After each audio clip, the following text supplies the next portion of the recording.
नमस्कार, आप देख रहे हैं देवभूमि समाचार। मैं आपके साथ प्रियंका मलिक हाजिर उत्तराखंड की तमाम छोटी बड़ी खबरों को लेकर खबरों का रुख करेंगे, लेकिन सबसे पहले एक नजर डाल लेते हैं इस वक्त की हेडलाइंस पर। धामी सरकार खोल रही रोजगार के द्वार, लेकिन राज्य में बढ़ रहा बेरोजगारी दर का ग्राफ सवाल, आखिर कैसे कम होगी बेरोजगारों की संख्या। देहरादून की डोईवाला में 1 करोड़ 27 लाख की लागत से बनेगा मोक्षधाम। मंत्री प्रेमचंद अग्रवाल ने एमडीडीओ को दिए जरूरी निर्देश, कहा जनता की समस्या और क्षेत्र के विकास पर रहे फोकस। अंतिम पड़ाव पर हेमकुंड साहिब यात्रा, 10 अक्टूबर को शीतकाल के लिए बंद हो जाएंगे कपाट। अब तक 1,67,000 से ज्यादा श्रद्धालुओं ने टेका मत्था। उत्तराखंड में फिर बदलेगा मौसम का मिजाज, 25 और 26 सितंबर के लिए कई जिलों में भारी बारिश का येलो अलर्ट जारी। फिलहाल उमस भरी गर्मी से लोग परेशान। हेडलाइंस के बाद बुलेटिन में खबरें विस्तार से। उत्तराखंड की धामी सरकार ने प्रदेश के विकास के साथ साथ युवाओं को रोजगार देने में भी बेहतरीन प्रदर्शन किया है। राज्य के सरकारी विभागों में खाली पड़े पदों पर लगातार भर्तियां निकाली जा रही है, तो वहीं कई युवाओं को रोजगार मेलों के जरिए भी उन्हें रोजगार देने की कोशिश की जा रही है। हालांकि राज्य में बेरोजगारी दर फिलहाल कुछ और बयां कर रही है। ये रिपोर्ट देखिए। उत्तराखंड की धामी सरकार ने युवाओं को रोजगार देने का जो वादा किया था, उस वादे को पूरा करने के लिए लगातार कोशिशें की जा रही है। राज्य के सरकारी विभागों में खाली पड़े पदों पर भर्ती निकाली जा रही है, ताकि ज्यादा से ज्यादा युवाओं को रोजगार मिल सके। उत्तराखंड अधीनस्थ सेवा चयन आयोग द्वारा भी 4,900 पदों पर भर्ती प्रक्रिया शुरू होने वाली है, जिसमें पुलिस आरक्षी के 2,000 पद शामिल है, तो वहीं वन आरक्षी के भी 600 पदों पर भर्ती प्रक्रिया होनी है। इसके अलावा अलग अलग विभागों में वन दरोगा, इंटरमीडिएट विज्ञान की योग्यता के आधार पर 200 पदों पर विज्ञप्ति जारी होनी है। साथ ही कनिष्ठ सहायक लेवल के 1150 पदों पर भर्ती होनी है। वहीं 2000 पदों पर हुई परीक्षा का रिजल्ट UKSSC द्वारा जारी किया जाएगा, जिसमें सबसे ज्यादा शिक्षा विभाग में LT के 1400 के करीब पद है, जिनको जल्द नौकरी मिलने वाली है। पहले तो मैं उनकी बात करूंगा जो हम लोगों ने अपने कैलेंडर वार्षिक कैलेंडर जारी किया, उसमें 4900 करीब पद हैं, जिसमें व्यक्तिगत सहायक का मैं विज्ञप्ति निकल चुकी है। संस्कृत विभाग के टीचर का निकल चुका है। आज कर्मशाला सहायकों का रिजल्ट आज हम लोग उनका निकाल रहे हैं विज्ञप्ति। ये तो हो गई आपकी जिनको निकलनी है। इसके अलावा जो बाकी कैलेंडर में है, उनका समय के हिसाब से उनका हम लोग एक हमने बना लिया, रोड मैप बना लिया है। एग्ज़ाम के डेट के हिसाब से 3 महीने पहले के आसपास हम सबका विज्ञप्ति निकालेंगे और सितंबर 2025 तक कोशिश करेंगे सब निपट जाएंगे हमारे। इन भर्तियों के निकलने के बाद सवाल भर्ती घोटाले को लेकर जरूर उठते हैं। युवाओं के मन में भर्ती परीक्षाओं में धांधली का डर जरूर रहता है, लेकिन सीएम पुष्कर सिंह धामी का कहना है कि प्रदेश में जब से नकल विरोधी कानून बना है, तब से पारदर्शी तरीके से युवाओं को नौकरी मिल रही है। काम हुआ और पारदर्शी तरीके से नकल कानून आने के बाद और सब मिलाकर 17,000 से ज़्यादा नियुक्तियां आज पारदर्शी तरीके से संपन्न हो गई हैं। और इसके बाद भी ये जो इतनी भी हमारी नियुक्तियां अभी होनी है, रिक्तियां खाली हैं, उन सभी पदों के लिए लगातार कार्रवाई की जा रही है, जिससे जल्द से जल्द हमारे नौजवान युवाओं को रोज़गार मिले। और ये हमारी प्राथमिकता थी। प्राथमिकता को हम लगातार आगे बढ़ाते रहें, आगे भी इसको बढ़ाते रहें। वहीं उत्तराखंड के सरकारी विभागों में नौकरी पाने वाले युवाओं को भी लगता है कि नकल विरोधी कानून आने से पारदर्शी तरीके से भर्ती परीक्षाएं हो रही है, जिसके लिए युवा सीएम पुष्कर सिंह धामी का भी आभार व्यक्त कर रहे हैं। मैं माननीय मुख्यमंत्री जी का धन्यवाद करना चाहूंगी, जिनकी पहल पर उत्तराखंड में नकल विरोधी कानून लाया गया, जिससे प्रतियोगी परीक्षाओं में पारदर्शिता बढ़ी है। इससे न सिर्फ अभ्यर्थियों में चयन प्रक्रिया के प्रति विश्वास बढ़ा है, बल्कि आगे भी मेहनत करते रहने के लिए मनोबल में भी वृद्धि हुई है। धामी सरकार के 3 साल के कार्यकाल में अब तक 17,000 पदों पर नियुक्ति हुई है, जबकि सरकारी विभागों में जो पद खाली है, उनको भरने के लिए भी युद्ध स्तर पर कवायद जारी है। लेकिन सेवा योजन कार्यालय के आंकड़ों पर अगर नजर दौड़ाई जाए तो साल 2024 में उत्तराखंड में बेरोजगारों की संख्या 8,83,346 पहुंच गई थी। साल 2023 में ये आंकड़ा 8,82,508 पर था। साल 2022 की अगर हम बात करें तो साल 2022 में बेरोजगारों की संख्या 8,79,061 थी। साल 2021 में बेरोजगारों की संख्या 8,07,722 थी। साल 2020 में बेरोजगारों की संख्या 7,78,077 थी। वहीं साल 2019 में बेरोजगारों की संख्या 8,03,887 थी। इन आंकड़ों के मुताबिक राज्य में बेरोजगारी दर कम नहीं बल्कि बेरोजगारों की संख्या में बढ़ोतरी हुई है। अब देखना ये होगा कि इस संख्या को कम करने के लिए धामी सरकार का क्या कुछ प्लान होता है। देहरादून स्थित डोईवाला में 1,27,00,000 रुपए की लागत से मोक्षधाम बनाने की तैयारी की जा रही है। मोक्षधाम को लेकर कैबिनेट मंत्री प्रेमचंद अग्रवाल ने सोंग नदी के तट का निरीक्षण किया और एमडीडीए के साथ ही नगरपालिका के अधिकारियों को कुछ जरूरी दिशा निर्देश दिए। शहरी विकास मंत्री प्रेमचंद अग्रवाल ने कहा कि लंबे समय से डोईवाला और आसपास की जनता को मोक्षधाम न होने से काफी परेशानियों का सामना करना पड़ता था, लेकिन अब मोक्षधाम बनने के बाद उनकी परेशानियां कुछ कम होंगी। आवश्यकता लग रही थी कि यहाँ पे एक मोक्षधाम बने और चूँकि आप जानते हैं कि यहाँ लगातार मेरे तमाम पार्टी के कार्यकर्ता, तमाम अन्य लोग, व्यापारिक संगठन, अन्य संगठनों की एक मांग थी कि यहाँ पे बने और आज ये मैं देख रहा हूँ कि यहाँ सोंग नदी के किनारे अभी मैंने निरीक्षण भी किया, 1,27,00,000 की लागत से इसका निर्माण कार्य चल रहा है। मैंने उसका निरीक्षण भी किया, कुछ उसमें सुझाव भी दिए हैं।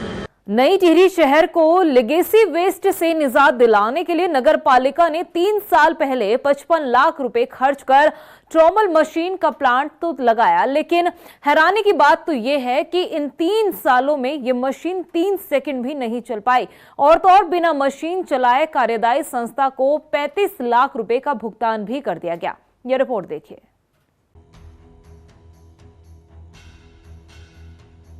ये है नई टिहरी नगर पालिका का कारनामा और ये है नगर पालिका की लापरवाही का हर्जाना भुगत रहे सफाई कर्मी। दिक्कत तो सर बहुत है, दिक्कत यहाँ पानी की दिक्कत है, मास्क वगैरह भी बदबू चलती है गर्मी में, मतलब दिक्कत तो है पर क्या करना, काम तो करना ही है।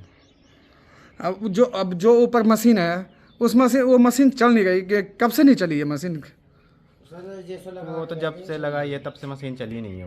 वो पानी की समस्या ज़्यादा है, पहली बात तो ये है, और जो कमरे बने हुए हैं वो भी जो है कचरा पड़ा हुआ है कमरे के मुंडे आगे, गेट के आगे, और फिर भी जो उसी हिसाब से पानी की समस्या ज़्यादा है बस। इनकी दशा तो आपने सुन ली, अब देख लीजिए वो मशीन जिसका ये जिक्र कर रहे हैं, तो ये है वो 55 लाख रुपए की ट्रॉमल मशीन जो काम तो सफाई का करती है लेकिन आज खुद कचरा बनकर रह गई है। दरअसल इस मशीन को 3 साल पहले शहर के स्वच्छता अभियान के बेड़े में शामिल किया गया। मकसद था शहर को लेगेसी वेस्ट से निजात दिलाना, लेकिन विडम्बना ही कहेंगे कि जिस काम के लिए मशीन को लाया गया था वो मशीन पिछले 3 सालों से 3 सेकंड भी नहीं चल पाई। उधर नगर पालिका ने मशीन का बिना ट्रायल करे संस्था को 35,25,000 रुपए का भुगतान 1 जनवरी 2023 को कर दिया। इतना ही नहीं, जिस मशीन की विजिबिलिटी रिपोर्ट मैकेनिकल इंजीनियर तैयार करता है उसकी रिपोर्ट को सिविल इंजीनियर से तैयार करवा दिया। अब जब मामले का खुलासा हुआ तो नगर पालिका के अधिकारियों ने मशीन बंद पड़ी होने का जिम्मेदार रैम्प को ठहराया है। नगर पालिका में बैठे अधिशासी अधिकारी ने बताया कि संस्था को नोटिस भेजा जा चुका है, वक्त के साथ वैधानिक कार्यवाही को अमल में लाया जाएगा। लिए पहले तो उसमें उसका था वो नहीं बना था, उसका जो रैंप नहीं बना था, लेकिन रैंप बन गया। उसके लिए कंसर्निंग कंपनी को चिट्ठी भेज दी गई है और अगर वो अभी भी कार्रवाई नहीं करते तो उसके खिलाफ जो विधि कार्रवाई है, चाहे उसकी सिक्योरिटी जो भी है वो जब्त कर जाएगा, उसके खिलाफ विधि कार्रवाई कर जाएगी। चिट्ठी उसको भेज दी, नोटिस भेज दिया उसको। हालांकि वाजिब सवाल ये है कि पिछले 3 साल तक नगर पालिका ने कोई कदम क्यों नहीं उठाया। अब साहब नोटिस का हवाला देकर कार्रवाई का राग लाप रहे हैं। अब इंतजार इस बात का है कि नोटिस का असर धरातल पर कब तक होगा। टिहरी से अरविंद नौटियाल की रिपोर्ट। वहीं उत्तराखंड के 5वें धाम यानी हेमकुंड साहिब की यात्रा अपने अंतिम पड़ाव पर है। 10 अक्टूबर को हेमकुंड साहिब के कपाट शीतकाल के लिए बंद कर दिए जाएंगे। जानकारी के मुताबिक अब तक हेमकुंड साहिब में करीब 1,67,792 श्रद्धालुओं ने मत्था टेका है। बता दें कि हर साल की तरह इस साल भी यात्रा पंच प्यारों की अगुवाई में 25 मई को शुरू हुई थी। और अब बात करते हैं उत्तराखंड के मौसम की। राज्य के लिए मौसम विभाग ने पूर्वानुमान जारी किया है। आपको बता दें कि 24 सितंबर तक प्रदेश के सभी जिलों में मौसम शुष्क बना रहेगा, लेकिन 25 और 26 सितंबर को हरिद्वार और उधम सिंह नगर जिले को छोड़कर राज्य के अन्य जिलों में बारिश की संभावना जताई जा रही है। मौसम विभाग ने 2 जिलों को छोड़कर बाकी सभी जिलों के लिए भारी बारिश का येलो अलर्ट जारी किया है। एक वीक आपके पास सितंबर का, ये लास्ट वीक जो है वो बचा है। और आप अगर विदाई की बात करते हैं मानसून की, तो सितंबर में 25 के बाद एक शुरुआत होती है और करीब 30 के आसपास तक हमारे यहाँ से पूरी तरह से निकल जाता है, जो नॉर्मल डेट्स है। अभी जो एक्टिविटीज़ है काफ़ी कम चल रही है। आप देखेंगे 20, 21 में और 22 में या इवन 19 में भी जो है, तो 4-5 दिन ऐसे होगी, करीब 4 दिन आसपास जो है, जिसमें कि ऑलमोस्ट ड्राई चल रहा है या आइसोलेटेड टाइप एक्टिविटी थोड़ी मिली है। और अभी 2 दिन आगे भी देखें, आज 23 है, कल 24 है, तो इसमें भी कोई एक्टिविटी खास दिखती नहीं है। छुटपुट एक्टिविटी आप कह सकते हैं, आइसोलेटेड टाइप जो है कुमाऊं रीजन है या अंदर के डिस्ट्रिक्ट है। वहीं प्रदेश के नेशनल हाईवे पर कई बार गलत तरीके से खुले कट हादसों को न्योता देते हैं, जिस पर अब गंभीरता दिखाते हुए उत्तराखंड ट्रैफिक निदेशालय हाईवे पर खुले सभी कट्स का सर्वे करने जा रहा है। निदेशालय की तरफ से प्रदेश के सभी पुलिस कप्तानों को जरूरी दिशा निर्देश दिए हैं, जो सभी थाना क्षेत्रों में पड़ने वाले नेशनल हाईवे पर रिपोर्ट तैयार करेंगे। सर्कल ऑफिसर रहेंगे, कंसर्निंग थाना प्रभारी रहेंगे और जो हमारे ट्रैफिक के अधिकारी हैं वो भी इसके मेंबर रहेंगे और हर कट को रिव्यू करेंगे। एनएच के जो कंसर्निंग अधिकारी हैं उनके साथ कोऑर्डिनेट करते हुए और असेस करने की कोशिश करेंगे कि वो जो जहाँ पर भी कट है वो एक्सीडेंट के लिहाज से कितना संवेदनशील है। अगर वो लगता है काफ़ी वल्नरेबल है तो वहाँ पर क्या बेहतर किया जा सकता है, और जहाँ पर भी कट दिए गए हैं वो ट्रैफिक को बेहतर बनाने के लिए, सुगम करने के लिए कितने उपयोगी साबित हो रहे हैं। तो मेनली हर कट की, जहाँ पर भी एनएच में कट है, हर कट को रिव्यू करने के लिए कहा है और 2 पॉइंट्स पर मेनली फोकस करने के लिए कहा है। उधर देहरादून के विकास नगर में स्थानीय लोग और जन संघर्ष मोर्चा ने बिजली के बढ़ते दामों को लेकर तहसील का घेराव कर विरोध प्रदर्शन किया और राज्यपाल से इस्तीफे की मांग की है। जनसंघर्ष मोर्चा के अध्यक्ष रघुनाथ सिंह नेगी ने कहा कि जनता पहले ही महंगाई से परेशान है और अब बिजली के नाम पर भी उपभोक्ताओं को लूटने का काम किया जा रहा है। बिजली के दामों में लगातार वृद्धि हो रही है, जनता का तेल निकल रहा है और इस जनता के तेल निकलने के पीछे राजभवन की जो कार्यशैली है, उदासीनता है, निश्चित तौर पे इस प्रदेश को तिल तिल करके मरने पे मजबूर कर रही है। हमारा कहना है कि सरकार ने जो तमाम तरीके के टैक्स लगाए हैं और तमाम जो ये फिक्स चार्जेज हो, चाहे यूनिट के स्लैब हैं, चाहे इलेक्ट्रिसिटी ड्यूटी है, अन्य कर लगा के इनके माध्यम से गरीबों का तेल निकाला जा रहा है। राजभवन से हमारी नाराजगी इस बात को लेकर के कई बार हमने राजभवन को चेताने का काम किया कि आप जो लाइन लॉस है इस प्रदेश के अंदर, लगभग प्रतिवर्ष 15% लाइन लॉस हो रहा है और जिसकी वजह से 1500 से लेकर 1700 रुपये लाइन लॉस में जाया हो रहे हैं। अब उस पर चाबुक चलाने का काम क्यों नहीं करें। उधम सिंह नगर में जिला आबकारी अधिकारी एक्शन मोड पे है। दरअसल कमान संभालने के बाद ही एनआर जोशी शराब कारोबारियों से बकाया वसूलने का काम कर रहे हैं। आपको बता दें कि इस कार्यवाही के तहत अब तक 25 करोड़ की वसूली कर सरकारी राजस्व में जमा करवाया जा चुका है। तो वहीं जिन दुकानदारों का बकाया बाकी है उन्हें नोटिस भी भेजा जा रहा है। हालांकि कुछ मामलों में कमिश्नर के पास सुनवाई चल रही है। अगस्त 12 को ज्वाइन किया है, उसके उपरांत लगभग 20 करोड़ की पुरानी राजस्व बकाया जो भी था वो वसूल किया गया है। अभी तक प्रयास जारी है और भी राजस्व अब इस जिले का अभी वर्तमान का राजस्व बिल्कुल टोन पे है। मींस हमारा अगस्त सितंबर महीना चल रहा है, पुरानी प्रतिभूतियाँ कोई ड्यूज नहीं है, सब जमा कर दी गई है। वहीं लोहाघाट के पंचेश्वर क्षेत्र में भारी बारिश की वजह से काफी नुकसान हुआ है। आलम यह है कि सड़कें क्षतिग्रस्त होने की वजह से पंचेश्वर का कई जगहों से संपर्क भी कट गया है। उधर ग्रामीण रोजमर्रा की जरूरतों के लिए जान जोखिम में डालकर इन्हीं क्षतिग्रस्त सड़कों से गुजरने को मजबूर है। हालांकि पीडब्ल्यू की जो मशीनें हैं वो सड़कें दुरुस्त करने में जुटी हुई है। यहाँ पे रोड बंद हुई है, लेकिन प्रशासन की तरफ से मशीनें लगी हुई हैं, मशीनें काम भी हो है, काम होएगा तो जल्दी से जल्दी। हमें बहुत ज़्यादा परेशानियाँ उठानी पड़ी और कई राशन भी इतना 7-7, 8-8 किलोमीटर दूर से लोग बाग आए हैं। सभी लोगों को बहुत ज़्यादा समस्याएं हैं। वहीं मसूरी में पर्यटकों की कार 0 पॉइंट के पास गहरी खाई में जा गिरी। जानकारी के मुताबिक इस हादसे में 4 लोग जो थे वो कार में सवार थे, उन्हें काफी गंभीर चोटें भी आई है। सूचना के बाद मौके पर पहुंची पुलिस ने घायलों का रेस्क्यू कर उन्हें खाई से बाहर निकाला और अस्पताल में भर्ती कराया है। सभी घायलों का इस वक्त जो है वो इलाज चल रहा है अस्पताल में। पता नहीं चला तो ये कैंपटी फॉल की तरफ आ गए और गाड़ी तेजी में थी थोड़ा, और इनको पता नहीं चला और गाड़ी अनियंत्रित होकर ये 0 पॉइंट के पीछे खाई में गिर गई। इसमें 4 लोग थे, जो ये चारों दिल्ली के रहने वाले हैं। ये गुब्बारे जो होते हैं पार्टियों में डेकोरेशन का काम करते हैं, ये वो काम करते हैं और चारों सुरक्षित हैं। हल्की फुल्की चोटें हैं और 108 भी मौके पर आ गई। वहीं बाजपुर में इंडिया ग्लाइकोस लिमिटेड ने किसानों के साथ हाइब्रिड मक्का उत्पादन को लेकर बैठक की है, जिसमें किसानों को हाइब्रिड मक्का उत्पादन की जानकारी दी गई।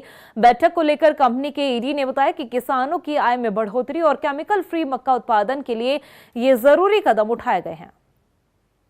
एक गहन मक्का बुगाव अभियान चला हुआ है, जिसमें कि मक्का ग्रोथ के लिए, मक्का को पैदा करने के लिए हम क्या कर रहे हैं। हमने पूरे इंडिया से अच्छे साइंटिस्ट को यहाँ इकट्ठा किया है। बायर एक इंटरनेशनल कंपनी है जो सीड बनाती है, उसको इकट्ठा किया हुआ है, और साथ में यारा एक कंपनी है जो कि यहाँ पे आया है, वो अपना प्रेजेंटेशन देंगे। हमारा मुख्य उद्देश्य आज के कार्यक्रम करने का है कि एक मक्के की पैदावार बढ़ाने के लिए जागृति पैदा करना किसानों में। प्रदेश की खबरों में इतना ही, फिर हाजिर होंगे कुछ खास खबरों के साथ। तब तक के लिए मुझे दे इजाजत, लेकिन जाने से पहले एक नजर हेडलाइंस पर। नमस्कार। धामी सरकार खोल रही रोजगार के द्वार, लेकिन राज्य में बढ़ रहा बेरोजगारी दर का ग्राफ। सवाल, आखिर कैसे कम होगी बेरोजगारों की संख्या। देहरादून के डोईवाला में 1 करोड़ 27 लाख की लागत से बनेगा मोक्षधाम। मंत्री प्रेमचंद अग्रवाल ने एमडीडीओ को दिए जरूरी निर्देश, कहा जनता की समस्या और क्षेत्र के विकास पर रहे फोकस। अंतिम पड़ाव पर हेमकुंड साहिब यात्रा। 10 अक्टूबर को शीतकाल के लिए बंद हो जाएंगे कपाट। अब तक 1,67,000 से ज्यादा श्रद्धालुओं ने टेका मत्था। उत्तराखंड में फिर बदलेगा मौसम का मिजाज। 25 और 26 सितंबर के लिए कई जिलों में भारी बारिश का येलो अलर्ट जारी। फिलहाल उमस भरी गर्मी से लोग परेशान।